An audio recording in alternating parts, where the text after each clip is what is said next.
Cross Question. I'm Iain Dale. Coming up on the programme, we are going to take your calls on 0345 6060 973, your questions to our panel. And let me introduce them to you. On my far right is the Reverend Steve Chalke. He's founder of the Oasis Charitable Trust. They run 50 schools across England. He's also a Baptist church minister. Sitting next to him is Angela Richardson, the Conservative MP for Guildford. To my left, indeed to everybody's left on this programme, John McDonnell, Labour MP for Hayes and Harlington and a former Shadow Chancellor. And to him, next to him, on my far left for a change, is Charles Moore, Lord Moore, who's a non-affiliated peer, but you'll know him as a columnist in the Daily Telegraph. And of course, he used to edit the newspaper. And I've just found out 25 years ago, Steve Chalke interviewed Charles, and he even remembers it, which I think is amazing. So you can, of course, watch us on Global Player as well. So let's get to your calls.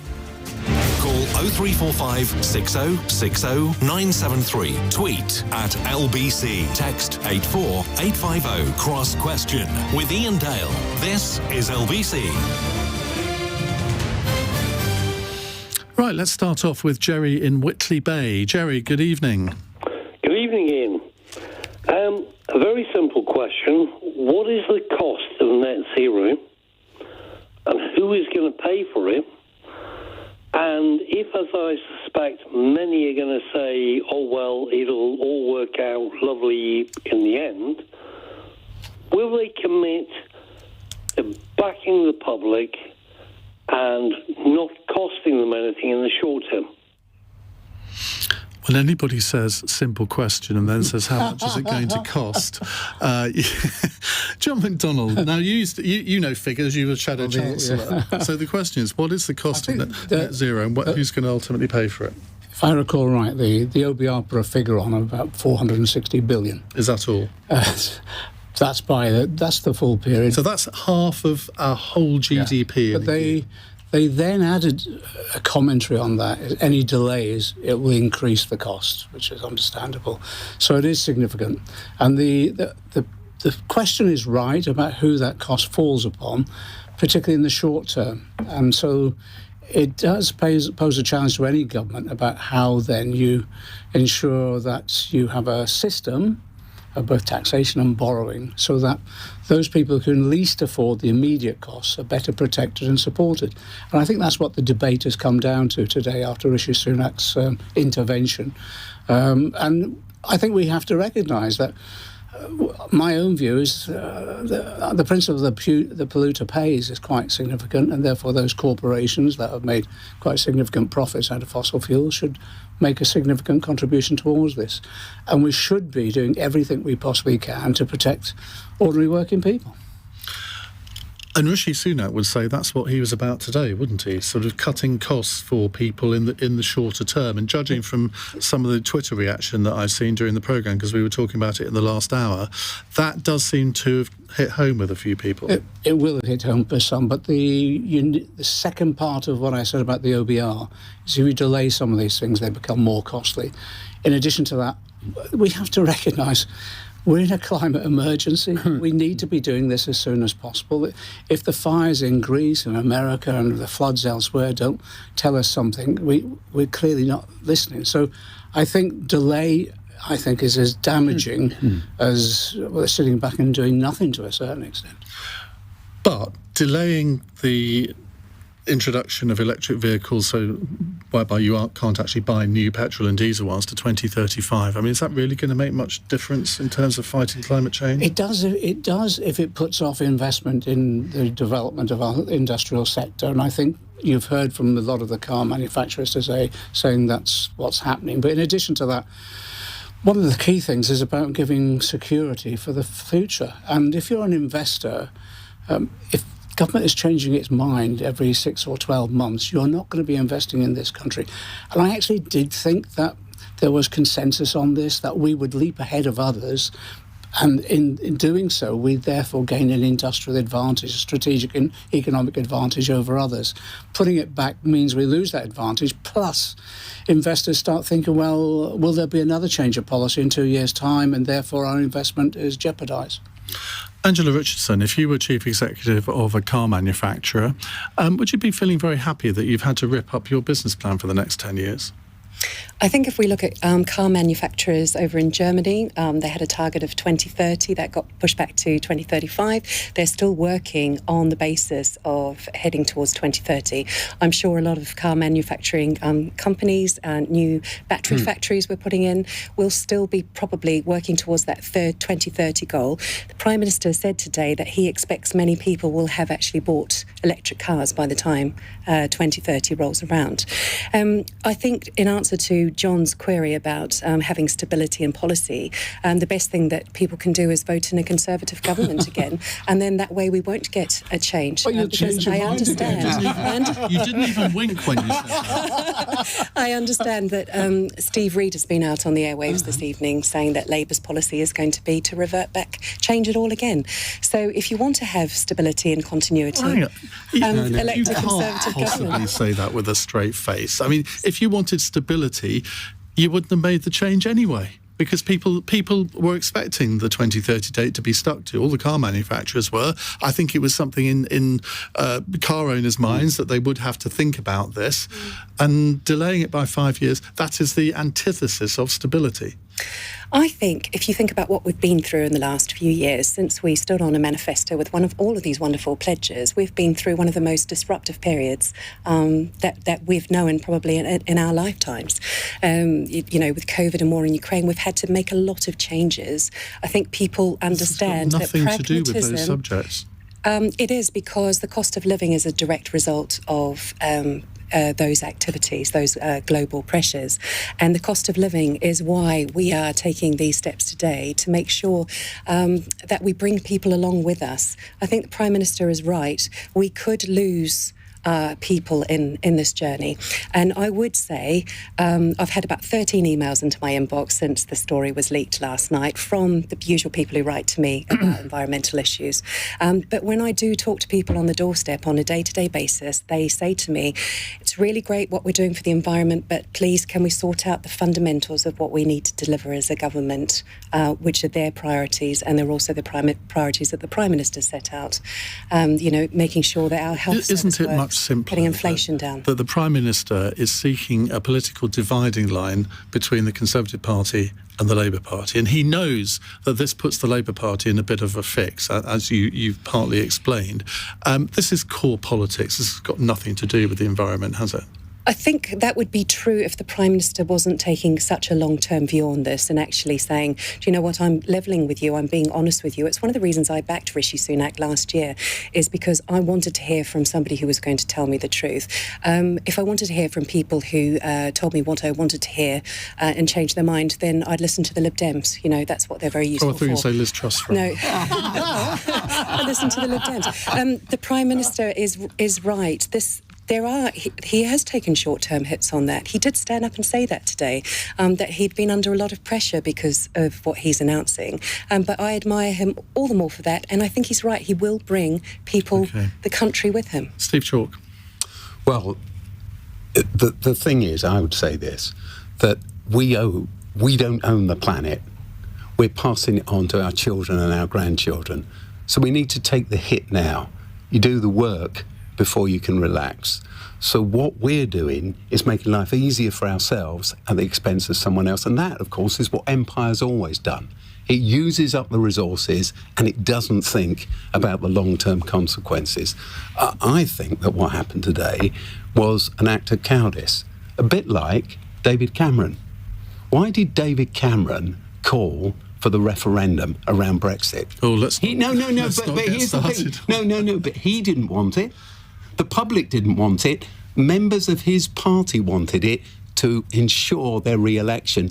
And David will tell you this, it was his biggest political regret. Well, and look where it's landed us, and this will land us in an even worse place. If the public didn't want it, they would not have voted in a Conservative Party in 2015. And they would not have voted to leave the European Union in 2016. I think people would not have voted in Boris Johnson's government on a Get Brexit Done mandate in 2019. That's a fair point. The fact of the matter is you can't teach a man to understand what he's paid not to understand. The reality is, as we've already said, our planet's burning, the ice caps are melting, the floods invade us, etc. We have to take action now. Alex Sharma made that impassioned speech at COP26 where I spoke as well. And he said, we're on the edge of losing 1.5 degrees. We're on the edge. It's gasping for breath. I think probably today it took another step towards its death. Now, Charles Moore, reading your Spectator diary, as I do assiduously every week, you do take a slightly different view on climate change issues. Were you cheering Rishi Sunak on today? Well, I think that you should go back to what Jerry was asking in the question, what will it cost? And of course, the truthful answer to that is we really absolutely have no idea. And one of the great problems of the whole of this business is that it's essentially a sort of fantasy of the powerful about what to be doing rather than something grounded in reality. And net zero in particular is a very strange concept because it's an entirely arbitrary date or set of dates about a problem which we don't fully understand. We can't put a sensible timetable on it. We can't put a sensible cost on it. And what Rishi Sunak is doing very belatedly, and I would say very inadequately, is recognising some of those problems for millions and millions of people. And it is a very serious problem. If this is a good thing to do, that is all going to be a wonderful economic breakthrough and so on, to have economic electric vehicles, for example, why was it suggested that you have to ban people from having petrol vehicles? They wouldn't need a ban. They would want these cars. And the answer is because of the extremely high costs and the great reluctance of people to get into this. People are very frightened of buying electric vehicles for good reason, and they're very frightened about having to get rid of their gas boilers. And all these issues have real costs in real present time. And what is coming up now is the fantastic difference between the enormously wide, vague speculation about what might happen to the planet and the very definite high cost that will come on people who have very little money. But there is a scientific consensus on what's going to happen to the planet if we don't take action. Well, actually, there isn't. Of course, it is true that there are a great many scientists who think this, but there are so many different questions involved in this. There isn't this thing called the science because, for example, there is a science about climate, but there's also a science about engineering and how engineering could adapt to energy. There's also the question of policy and politics. What do you do about it? How do you implement these things? What's fair? What's democratic? Rishi said that there's a danger if we don't do this of losing the consent of the British people. I think he's right about that, but did we ever have it? As John McDonnell pointed out, there was a consensus between the parties, and that's a very dangerous thing because it always suppresses the desire to ask the right questions. And this extraordinary policy of net zero was a statutory instrument whizzed through the House of Commons in 2019. It's an absolutely extraordinary way to embark on one of the biggest costs we've ever embarked on in the whole of our history. And I think Jerry is asking exactly the right question, and many, many other people are asking that question. Rishi Sunak is, because he's realised how dangerous it is politically, and I think he has some intellectual doubts about it, he is starting to move in the right direction, but only starting. Let's take a follow-up call from Danny in Liverpool. Danny, go ahead. Hi, the first point I want to make is what Angela said about if you want to vote Conservative to get stability. I just find that hilarious, given that we've had 3 Prime Ministers in 2 years and more reshuffles than a poker dealer, to be honest. But the question I'm asking is this thing about Rishi today, is he not just being a hypocrite because he's listing all the policies and trying to make himself sound like a hero to the people? But the policies that he was reading out were probably never going to happen anyway. A tax on meat, recycling into 7 different bins. He's just took the most extreme versions of stuff and put it out there as if he's saving us from that. And in reality, what he's actually doing is Boris Johnson brought this policy in as part of his manifesto with this date, basically as I'm going to do this before the EU do it. And Rishi stood by his side and promised it, and realises, and probably knew back then, that was never going to be achievable, so he's backtracking on it now. So is it just another dishonest statement from Rishi Sunak? Well, it's very interesting that within half an hour of Rishi Sunak's speech ending, I had an email in my inbox from Boris Johnson sort of giving his views. And I think, Danny, you've got a point that it is backtracking on Boris Johnson's environment policy. 30 seconds from each of you, just responding to Danny. Angela. Yeah, super quick. I looked at Twitter, or whatever it's called now, this afternoon, and it was fascinating. The comments were all on the 7 bins. And it's because it's something that's daily, weekly in people's lives. You know, we buy a car by 2030. That's one-off purchase. But this is about sort of daily things. And I thought, right, I need to go and ask, where is the 7 bins come from? And I found several articles online. It was actually part of the Environment Bill as it was being put through. It was discussed in the committees around it, and a lot of the councils fed back that it was completely unworkable. So the 7 bins is actually a real thing. I could have told them that for free. But it's a real thing. You know, taxing on meat and air travel. We've definitely discussed those things. Government policies. I would say, though, that air travel is expensive enough as it is at the moment without any further taxation on it post-COVID. Well, I'd simply say this, that the quick solution is never the good long-term solution. I disagree with you, Charles, when you say, well, if it was, people would swap their petrol cars for electric cars if, you know, they were good for them. We need legislation, otherwise half the population would still be smoking, for instance. We've overcome all sorts of diseases, all sorts of complaints because of making legislation. And on the science, you know, every kid, we have 35,000 children in our schools, and they all understand how urgent this is. Every single one of them. They look at an older generation in bewilderment that they can't wake up to it. Well, sub-question there is, should all these children in your schools be taught about this subject? But that's maybe a question for another time. Charles? Well, Danny's right. I think that Rishi Sunak was pushing one or two quite minor things that weren't really likely to happen and which he never had promised, the government never had really promised anyway. But I think the key things that he's talking about are pretty important, actually, were real, will be very bad for people when they happen, and it's good to see them delayed.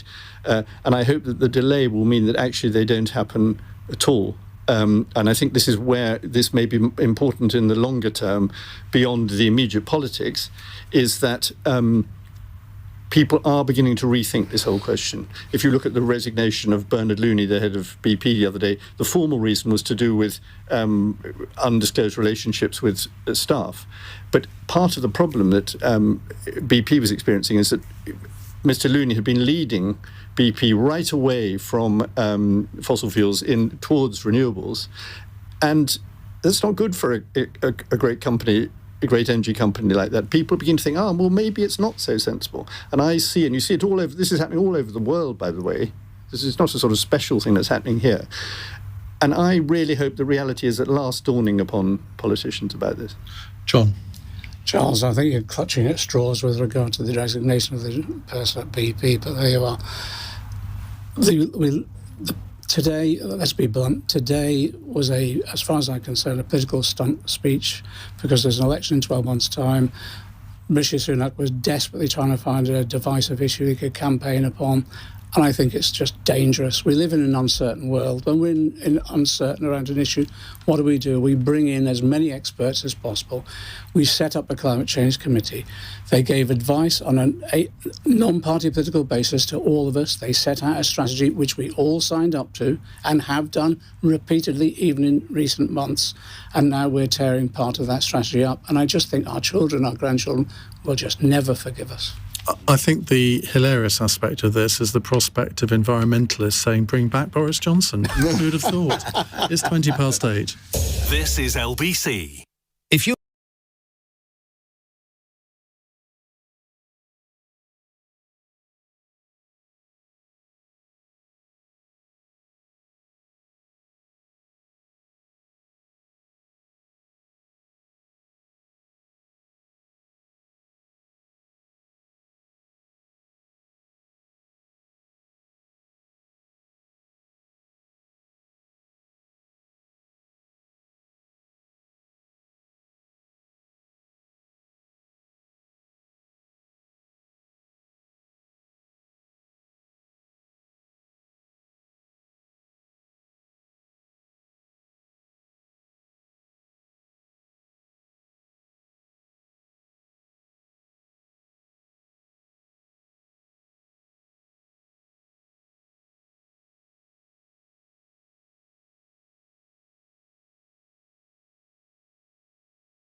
Leading Britain's conversation. Cross Question with Iain Dale. Alexa, send a comment to LBC. On our panel tonight, Angela Richardson, Conservative MP for Guildford, John McDonnell, Labour MP for Hayes and Harlington, Charles Moore, Lord Moore, columnist for the Daily Telegraph, and the Reverend Stephen Chalke, founder of the Oasis Charitable Trust and a Baptist church minister. Right, let's go to another caller. It's John in Sandbach. Hello, John. How are you? Just bear with me. I had a stroke a couple of weeks ago, so I might fall over me words a bit. I'll pick them up for you, John. Cheers. How much does the panel think that it's cost the country because the government's political ideologue to not negotiate with strikers, i.e. the nurses, the railways, the present moment, the doctors, the current strikers? How much is that just because of their ideology? Well, they have negotiated and come to an agreement with the nurses, but NHS leaders said today that they've had to spend millions on paying locum doctors to cover shifts during walkouts. Both junior doctors and consultants were out on strike today jointly. There are also more rail strikes, timed for the end of this month and early October, and also London Underground station staff announced 2 days of strikes today, though their dispute is with Transport for London, not the government. I have to say, I think it is quite funny that ASLEF have called strikes to coincide with the Tory conference, but they've got their dates mixed up because no Tory representatives, as they're called, not delegates, go on the Saturday. They all go on the Sunday, and the strikes are on the Saturday. ASLEF are most probably listening, so... Well, I'm sure you'll call me then I'll give me a ring later. Except me. Oh, you're going on the Saturday? I'm going on the Saturday. Oh, you'll have to drive. Right, Charles Moore, this is, I think, a question on everybody's lips. Why isn't the government negotiating with the unions that are striking to bring it to an end finally? Well, of course, there have been lots of negotiations, and, there comes a point when you have to decide you're not going to give. And one of the consequences of the inflation, which we allowed to let rip, is that everybody very understandably tries to get more pay. And then you get back into this 1970s situation, which we're in now, where therefore there's a sort of each trying to leapfrog the other. And the government has to resist that. It simply can't afford not to resist it. And I think that in the case of the NHS, I think that the doctors are behaving very badly. I think partly there's a lot of political motivation in their trade unions. And also they are simply avoiding their professional responsibilities. If you... it is your job. It really is your job as a doctor to be a professional and to put the care of the patients above everything else. And obviously, it's absolutely blindingly obvious that is not the case if you're striking. There's a lot of sympathy. Doctors deserve a lot of sympathy, particularly junior doctors. But I do think that we are descending. They are descending below the level that we have the right to expect of them. 150 days, that's since there was a last negotiation between the BMA and the government, according to a BMA representative that I saw on the television this morning anyway. Is that acceptable? I mean, why wouldn't the Health Secretary want to sit down with them, even if he's just going to say, well, you can keep going on about 35%, but I'm not playing? Well, there's a question of tactics, not morality, I think. I think you can't pay the 35%. And I do come back to the point about the politicisation of some of these trade unions. You can usually tell with a trade unionist whether he's an honest representative of his members or whether he's politically motivated by whether or not in the course of his appearance on television he says, this Tory government, blah, blah, blah. And you know that then what he's doing is setting up part of a campaign. Of course, there's an election coming, as we've been discussing, in relation to net zero. And there are plenty of union leaders, and the railway ones are the same, who obviously have it in for the government. They're entitled to do that as citizens, but they're not entitled to use industrial action to that. Steve Chalke. Well, I'd relate all this back to the area that I know most about, the teachers' strikes that went on and on and on. And of course, we reached the place just before the beginning of this academic year when all four of the big unions were threatening to strike, and thankfully, at last, a solution was found. But if the question from John is, what is the cost of that?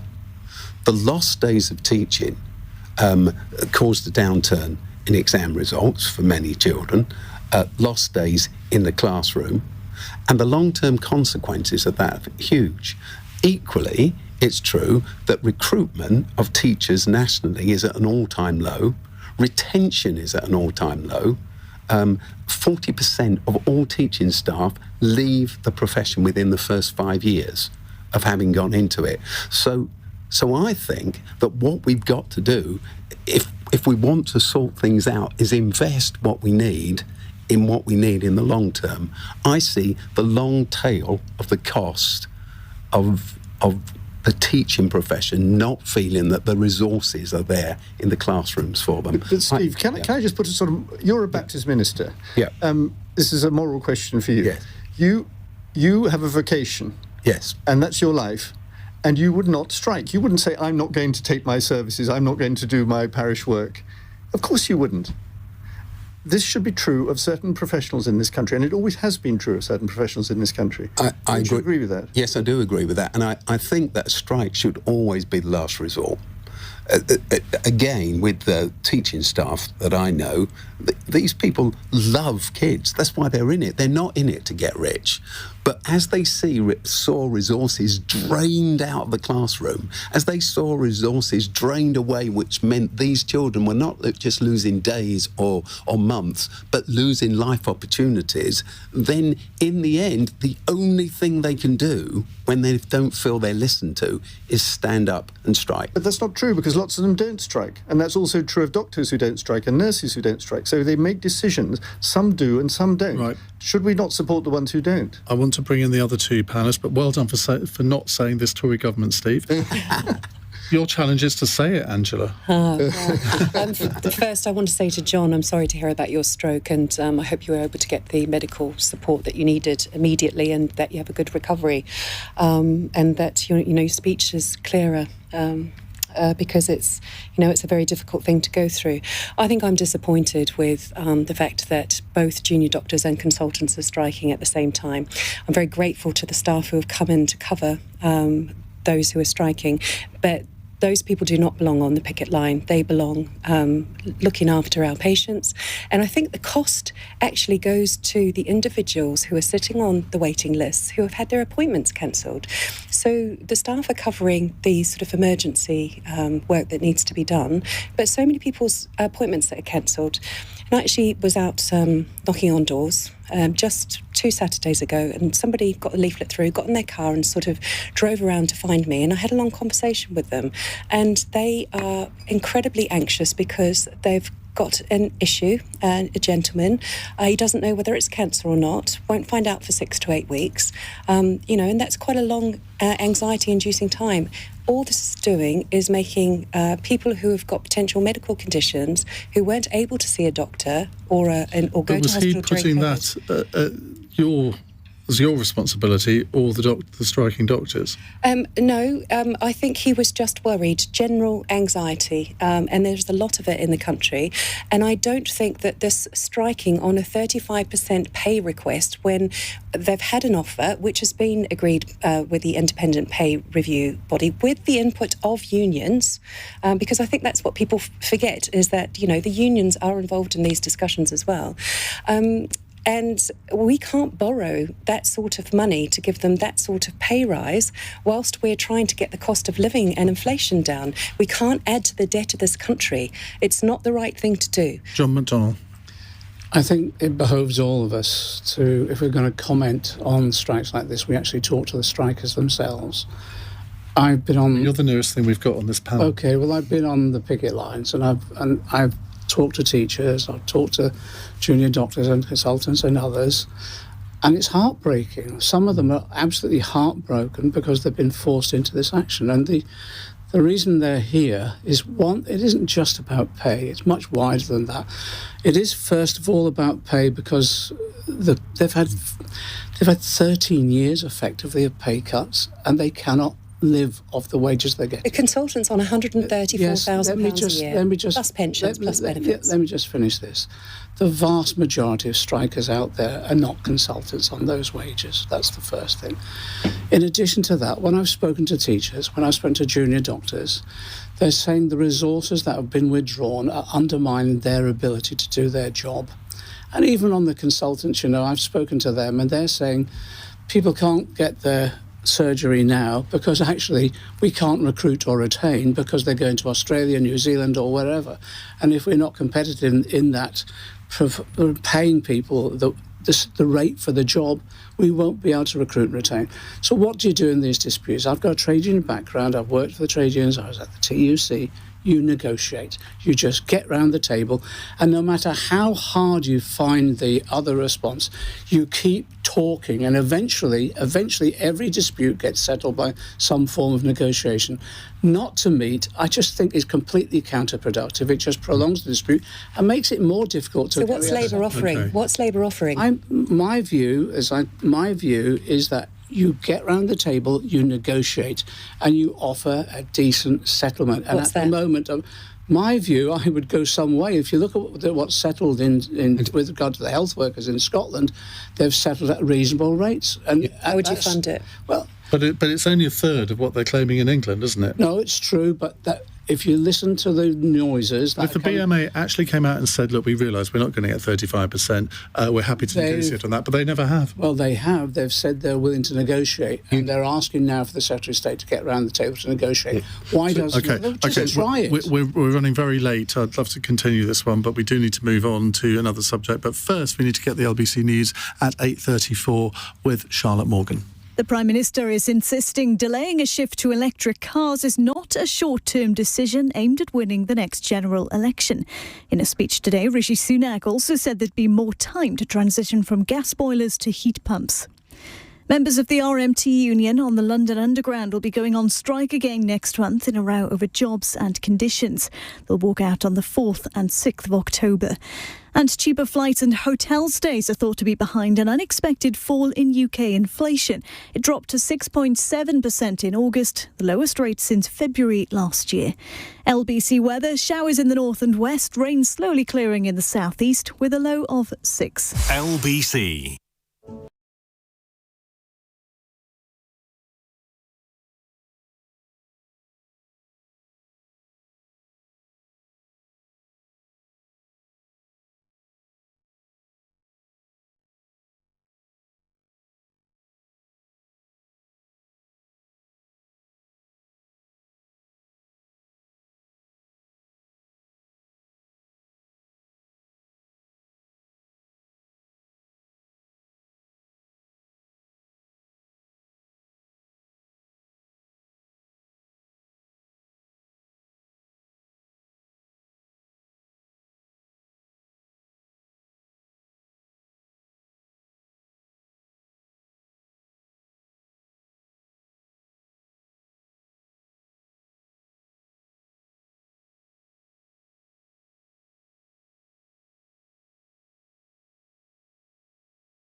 Cross Question with Iain Dale on LBC. Call 0345 6060 973.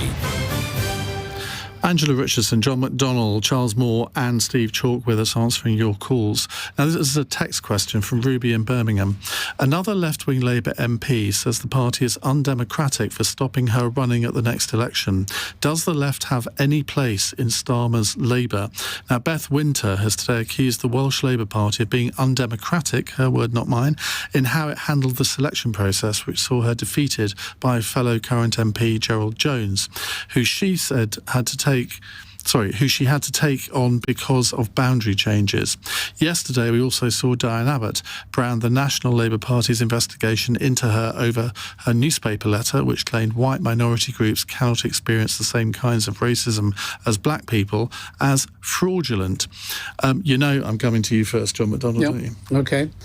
Let me just deal with Diane's case first, because I think it exemplifies the concerns that people have. Diane issued a statement which was appalling, absolutely appalling. She accepted that, and she, within limited hours, she apologised, etc. And as a result of that, she's been investigated, but that's been dragging on. And I wrote to Keir Starmer way back in May, and I think I wrote again in June, saying Diane needs to be treated with fairness in the same way other MPs that have offended are treated. And what's happened is there are quite a number of cases of individual Labour MPs which have, one, for example, actually confirmed around sexual harassment, other issues as well. They've apologised, and one on a racist statement, apologised. The whip then has been reinstated. But with Diane, that hasn't happened. So I just don't think it's fair. And with Beth's case, there are real questions to answer about how that selection was undertaken. When I wrote to Keir Starmer, I said, look, what... Does he have a reply? Well, I just get a standard reply. So I wrote back, I said, look, one of these, why don't you bring in... Can you remember he set up the Ford inquiry to look at how the Labour Party was operating, the culture? I said, why don't you bring Martin Ford back independently to look at these things and resolve them in that way? But he's not done that. And I just think he promised there would be a broad church. The way in which some left MPs have obviously been targeted now is undermining that promise. And I'm hoping that some lessons will be learned. You know, there's a lesson, right? We've mentioned Boris Johnson. Boris Johnson went through and sacked a whole range of people, alienated quite a section of his own party. Eventually, that cost him his leadership because a lot of people then came back. Well, I said to Keir Starmer, and when I wrote to him, I said, you need a broad church, because when you're in difficult times, you need that breadth of support to support you. Alienating people like this, I just think is counterproductive and just unacceptable as well. But you look at his recent reshuffle, return of the Blairites, a lot of people were saying. Yeah. So going back to Ruby's question, does the left have any place in Starmer's Labour? You clearly think not. No, I think we have a place within the Labour Party overall. I'm a Labour Party member, and these things come and go, and sometimes the right are dominant, sometimes the left are, etc. But actually, my view has always been the Harold Wilson view. It's better to have a broad church, because actually you get better decision-making that way. Having people challenge you from different views is actually the better way to make a decision, because you can then test it properly. If you just remove one element of that, you undermine that ability to decide properly. So you won't feel lonely at the party conference? There'll be quite a lot of left MPs and left members there as well. But actually, I'll be on platforms, largely on platforms which are broad church platforms as well, because I want that debate. I want to be able to win the argument, or sometimes lose it and learn a lesson. Charles Moore.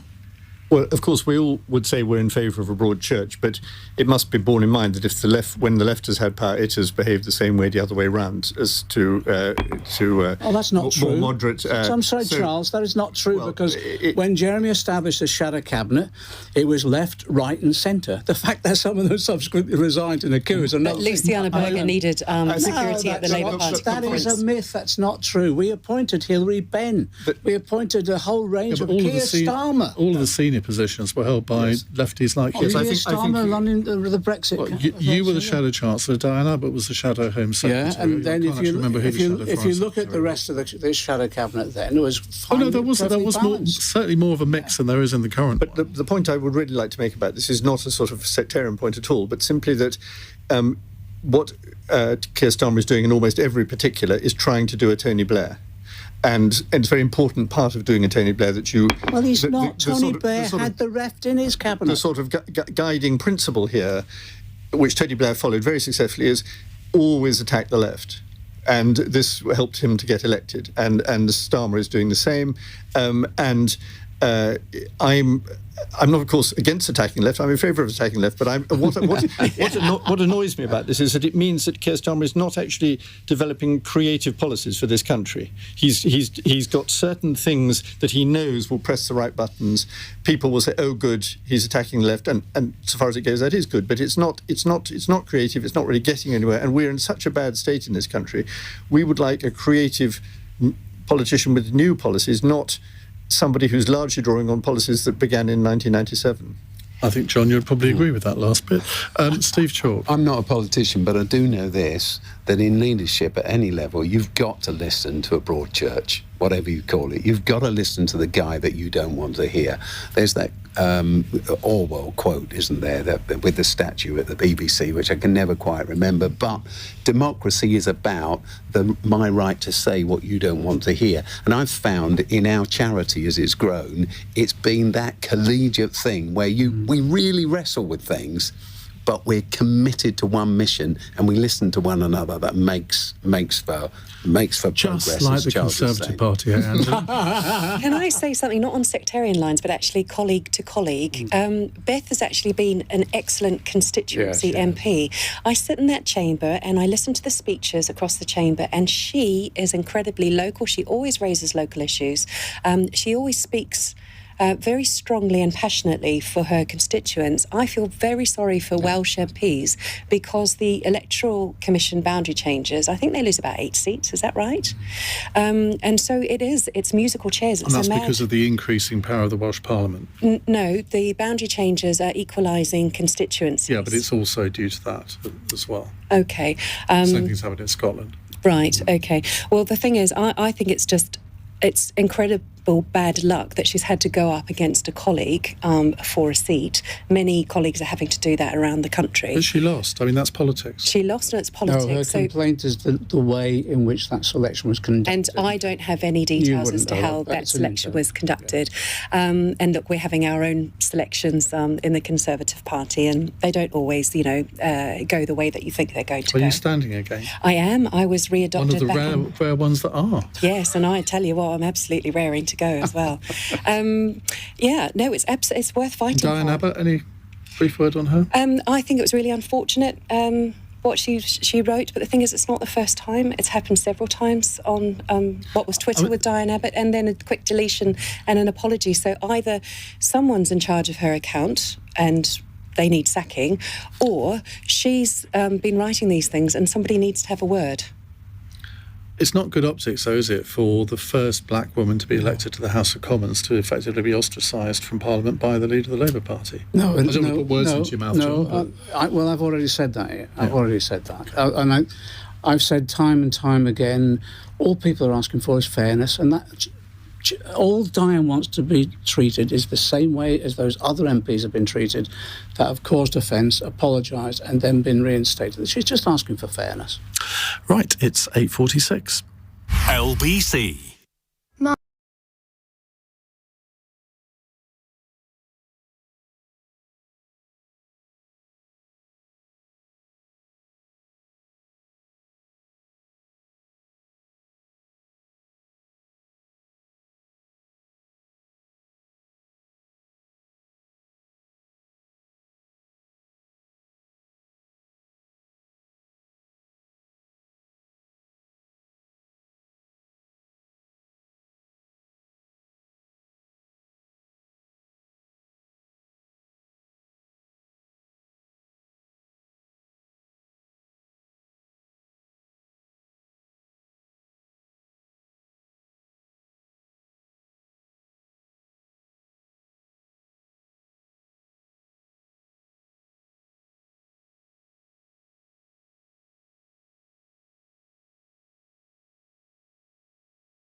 Cross Question with Iain Dale on LBC.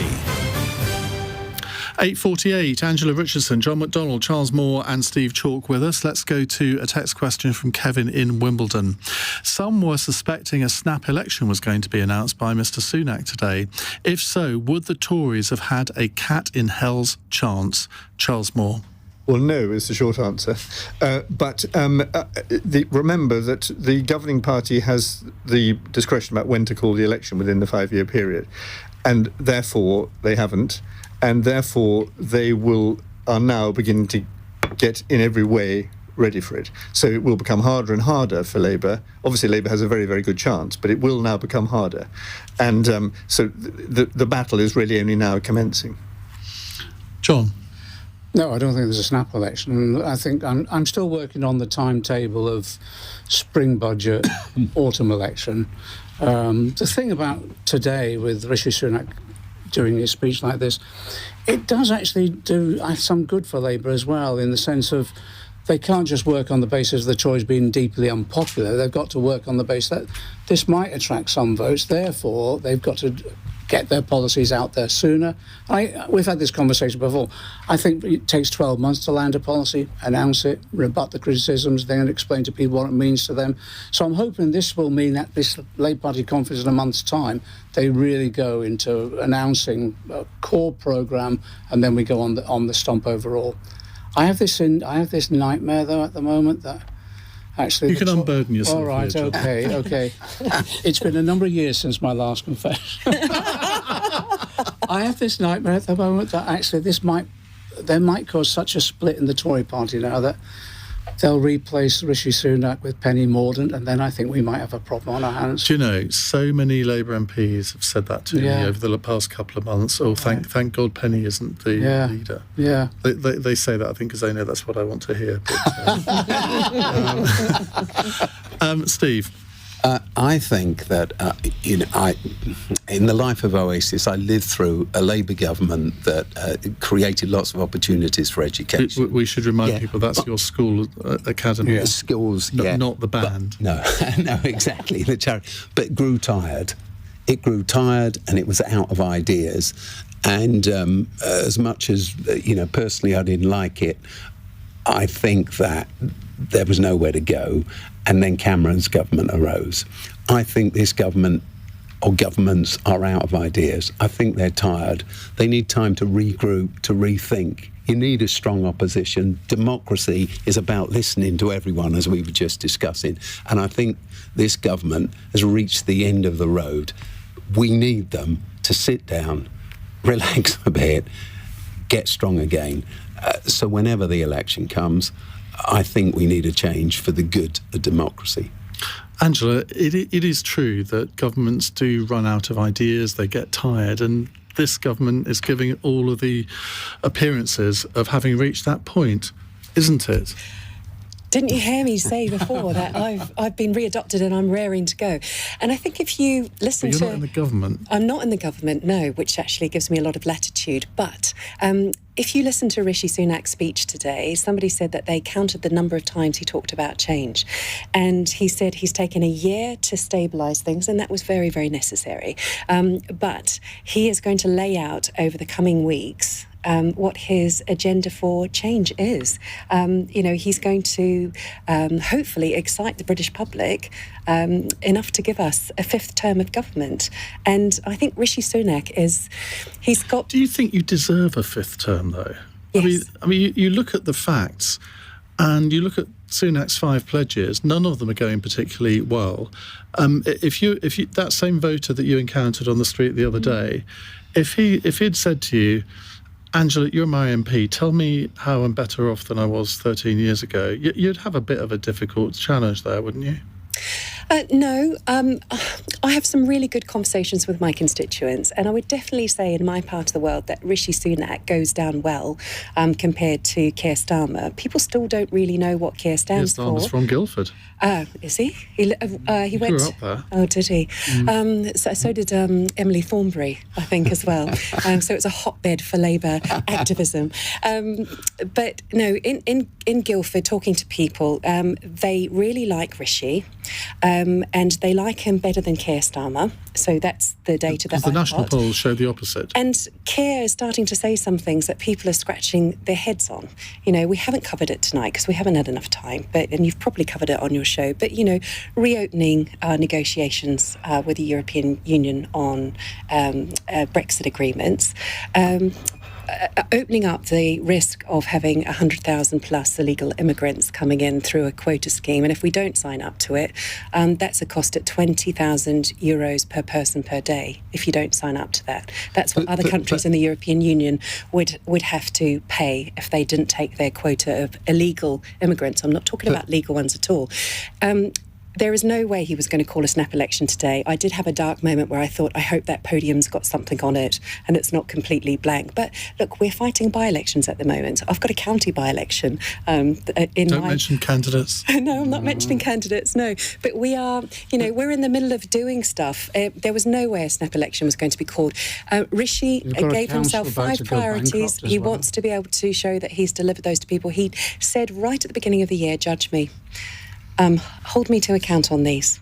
You know, very rare to get a Prime Minister to say that. But Angela, just on the immigrants thing, I worked with the UN for 8 years around human trafficking. I was special advisor to them. The government's out of ideas, isn't it? It's exhausted and nothing's getting better. And that's not. I'm not being partisan. I just believe that you need to regroup. You've got a ton of energy, but I don't think the government's got energy, and I don't think the government's got ideas. We signed an agreement with Albania. We've seen illegal migrants from Albania drop by 90%. We're 20% down. Election campaign has started. Seriously, we're 20% down on Let's just do a follow-up question here on this from Kenny in Liverpool, who says, what do you think the chances are of the Lib Dems being the next opposition and the Conservatives wiped out? Now, just by the way, Lib Dem Deputy Leader Daisy Cooper will be joining me in the studio at 8 o'clock tomorrow night to take your calls, so you can ask her. It's their conference, which starts this weekend. I'm going to be in Bournemouth on Sunday evening to host a For the Many Live with Jackie Smith and Layla Moran. We've even got a Meatloaf tribute act singing at it. Can you believe? Now's the time when you say you took the words right out of my mouth. Now, so the Lib Dems, chances of them being the next opposition and the Conservatives wiped out. John McDonnell. I doubt it, but I tell you, the way the Conservatives are splitting at the moment and dividing, the sense of division that there is amongst the Conservatives, and also a sense of almost despair that most of them think that, well, a lot of them are looking for other jobs now and giving up anyway. So not Angela. No, that's true. But anything could happen. I can't see it, but anything could happen. I think you could have a Conservative Party that is in opposition for a long period of time. Of course, your seat was a Lib Dem seat at one time. Sue Doughty, 2001 to 2005. So that must be a bit of a concern for you. 52% of the voting population are women. The Lib Dems can't even define a woman. If they think they're going to get a vote on that basis and form the opposition party, they've got another thing coming. I'll remember to put that to Layla Moran on Sunday night. No, but in all seriousness, though, they are your main opposition. You must have the odd night where something goes wrong for the government. You think, well, that's me done for. The thing is, it's a choice for people between Rishi Sunak and Sir Keir Starmer, not Ed Davey. Most people don't even know who Ed Davey is. They might have heard of him, but they've got no idea who he is. I know that he thinks a woman can have a penis. So, you know, and that is... I actually don't think... I do think on the old Clinton thing, it's the economy stupid that overrides all of that, no matter how much... What you're going to say there, yes, I know. You mentioned Clinton. No matter how much you try identity politics, I think it will be the economy. Can I tell you what it does? Let me just finish this, Angela. The good thing about today is actually, I think it has started the election campaign off, and therefore all the parties now will have to come forward and say, this is what we believe in, this is the society we want to create, and this is the programme that can do it. Yeah. And I welcome that, to be honest. The Lib Dems are never ever going to be in government, therefore what they say doesn't even matter. Well, they were in government with you a few years ago. Would you put your money on the Lib Dems being the opposition? Me? Yeah. No, absolutely not. Exactly, there you go. He's a Tory. Steve Reid, I thought, was brilliant today when he came straight out and said, we're stick. with 2030.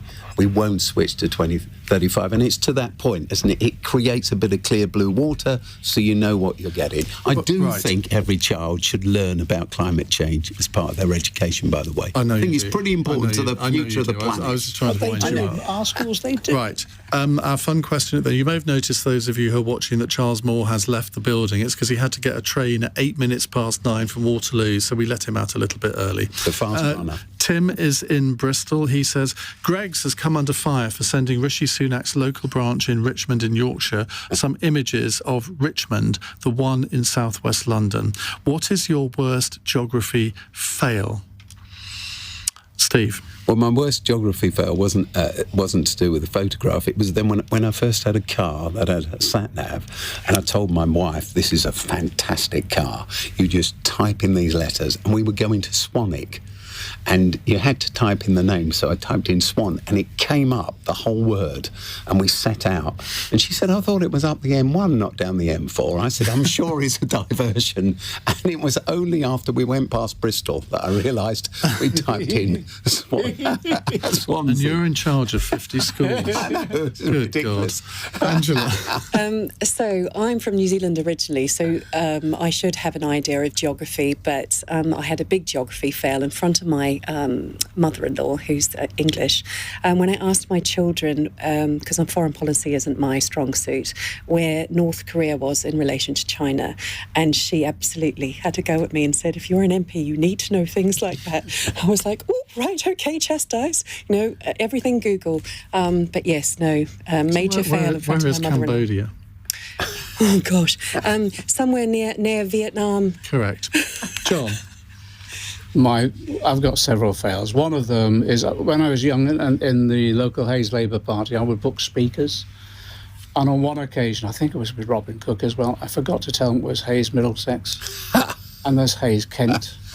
So eventually, we didn't have mobiles then, at that point in time. So I had to go and phone his office, and it came through. He's on the platform now. I said, but I'm here. There's no one there. He's in Kent. The other one, actually, at one time as well, I think I was going to speak in Great Yarmouth, I was brought up there. And people arranged... You ended up on the Isle of Wight. Well, people were arranging the journey for me to go to Yarmouth rather than Great Yarmouth, so I had to immediately... I did pull that one back, though. Mind you, that was my fault for not being clear enough. Well, I remember when I was a parliamentary candidate and Boris Johnson came to speak, or was due to come to speak, and I had been warned that he could be a bit disorganised. I'd spoken to his secretary, I think, 3 times, so I rang him up about... He was supposed to get the 9:10 train from Liverpool Street to Norwich, and I rang him up at 9:10. I said, you on the way to the station, Boris? Yes, I'll be at King's Cross very shortly. So had to think rapidly, so he ended up going from King's Cross to King's Lynn, and I then had to drive like 60 miles across Norfolk to get... Anyway, I don't know why I'm relating that one. Thank you very much indeed to all of you for appearing on the programme tonight. Coming up next week on Monday's panel, we have the Disability Rights Campaigner, crossbench peer and 11-time Paralympic gold medalist Tanni Gray-Thompson, the Financial Times political correspondent Lucy Fisher, and the former Labour Party advisor Tom Hamilton. So do make sure you tune in for that. Coming up in the next hour, you may remember that, 6-9 months ago, we spent a long time talking about the protests in Iran, about the treatment of women and girls. Well, today, Iran's parliament has passed a controversial bill that would increase prison terms and fines for women and girls who break the strict dress code. Basically, if you don't wear the hijab, you can get 10 years in jail.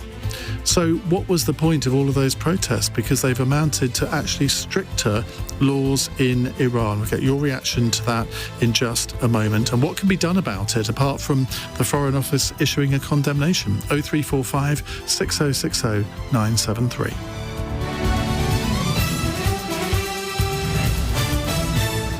On your radio, on Global Player, and... Play LBC. Leading Britain's conversation. This is LBC. From